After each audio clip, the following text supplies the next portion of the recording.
Hi guys, today I'll be showing you a quick tip for stashing temporary changes that you're not yet ready to commit to Git while you work on other things. We are going to be using VS Code's built-in Git tools UI and the popular Gitlens Extension. This tip is primarily for when something comes up while you're working and you need to quickly switch to another task.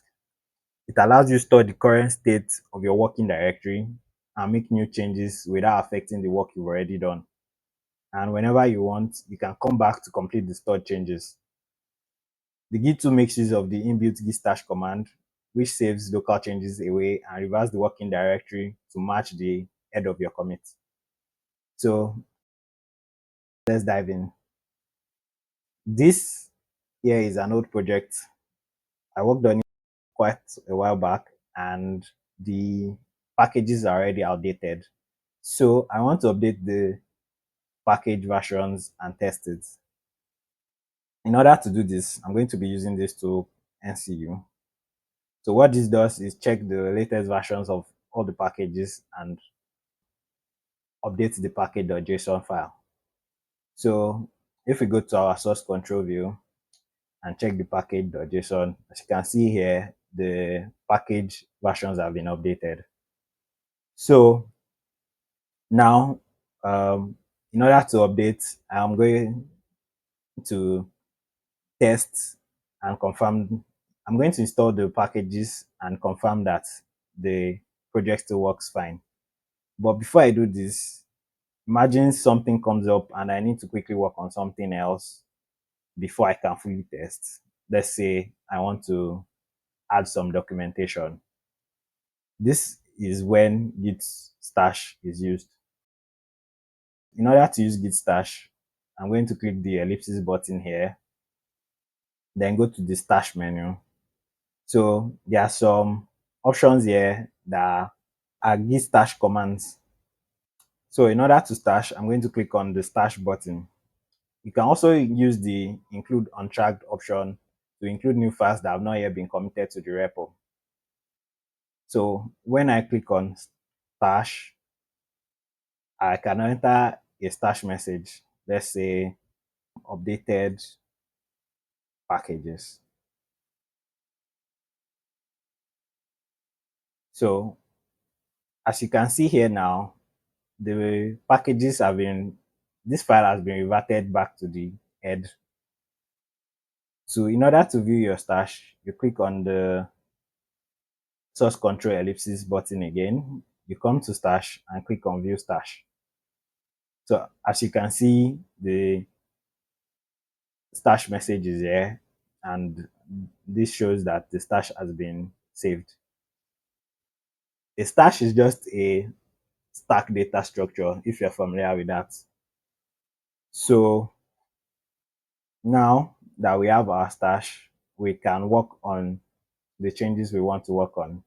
So here I'm going to ask Copilot to update the documentation in the README file.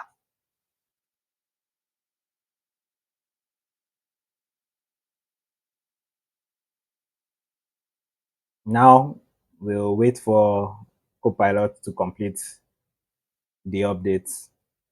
Then we can save the updates and come back and test our package upgrade.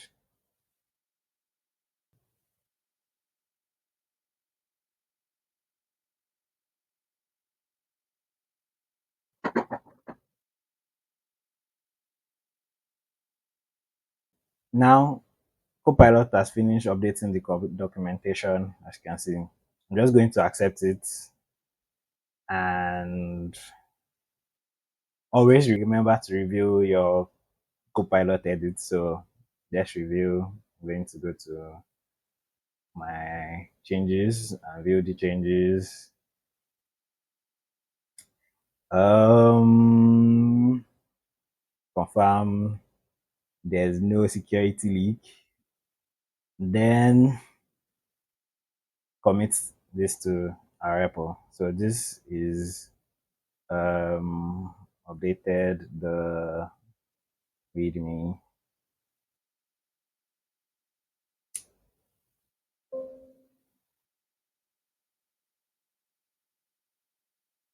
So I can push this, then go back to my stash.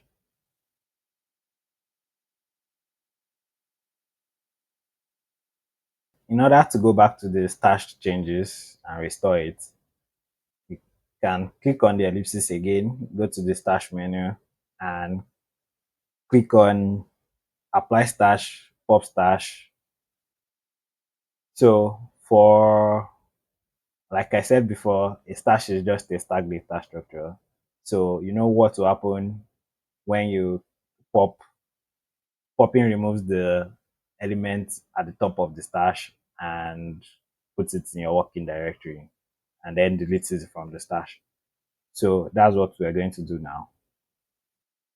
But before we do that, let me also show you the Gitlens extension. So if you have Gitlens installed, you can come to the stashes view, and as you can see here, the stash has been saved here. So you can also restore by clicking on the apply stash button here. You have some other tools there as well for opening the changes that allows you view. Then you can, that allows you view without restoring the stash. Then you can also compare, rename the stash or drop the stash from the Gitlens tool. We're going to apply the stash from the Gitlens tool. And then, so when you click on apply, it just adds the changes back to your working directory without deleting it from the stash. This is usually safe to do. So once you click on apply, then you can delete it properly later when you've confirmed you no longer need the changes.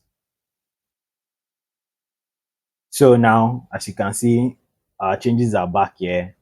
Now we can go ahead to test and deploy if everything is good. If you want to learn more about the stash command, you can check out the Git documentation page here. I will include the link in the description, but VS Code's Git Tools UI covers most of the things you will need to do. Thank you for watching. Please like and subscribe and comment with any questions or additions. I'd love to learn from you. Thank you.